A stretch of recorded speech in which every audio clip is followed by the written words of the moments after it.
Assalamualaikum warahmatullahi wabarakatuh dan salam Malaysia Maya. Pohon melo tiada berduri, tumbuh bersama bunga melati. Izinkan saya perkenalkan diri, moga-moga menyentuh hati. Nama diberi Muhammad Fakhruddin Zikri bin Roslan, berusia 11 tahun. Saya merupakan pelajar SK Ceriin, Sungai Sipet, Utara Perak. Kod sekolah saya ABA 4047. Buku merupakan jendela ilmu yang membuka minda membaca kepada pelbagai pengalaman, nilai dan pengetahuan. Oleh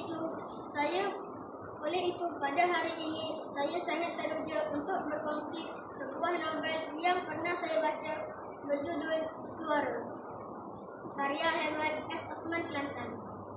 Novel Juara ini mengandungi sekitar 160 halaman dan diterbit oleh Dewan Bahasa dan Pustaka pada tahun 2019. Novel ini mengangkat tema maruah, dendam dan konflik dalam masyarakat Melayu petani. Watak utama, Mamat, ialah bekas ahli politik yang kini menjadi peternak lembu. Lawannya Pak Isa menyimpan dendam selepas lembunya tewas kepada lembu Mamat. Cerita bermula dengan kemenangan lembu selek milik Mamat dalam pertandingan laga lembu. Konflik memuncak apabila Abang Lazim, sahabat Mamat, dibunuh oleh orang suruhan Pak Isa. Dalam dilema dan emosi, Mamat berkata, apakah harga maruah ini nyawa satu-satu kita? Akhir cerita, Mamat memilih untuk tidak membalas dendam, menunjukkan keteguhan prinsipnya. S. Osman Kelantan ialah seorang sastrawan negara yang terkenal dengan karya berunsur realisme sosial. Antara karya beliau ialah Pengertian dan Perjudian. Namun, Juara istimewanya kerana mengetengahkan masyarakat petani yang jarang dibicarakan dalam sastera. Novel ini turut diangkat ke layar Perak dengan tajuk Johor oleh Duwais Haji Sari.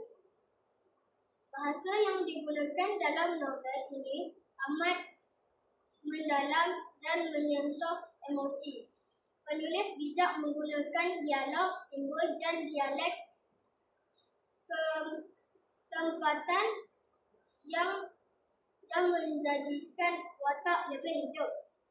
Contohnya ungkapan, maruah kita bukan pada lembu tetapi pada jiwa yang tidak tunduk, memberi kesan mendalam kepada pembaca.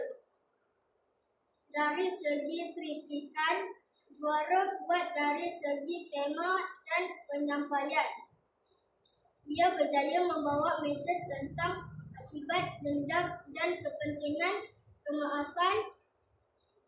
Namun, kekurangannya ialah jalan cerita yang agak perlahan dan mungkin menggunakan dialek yang mungkin sukar difahami oleh semua pembaca.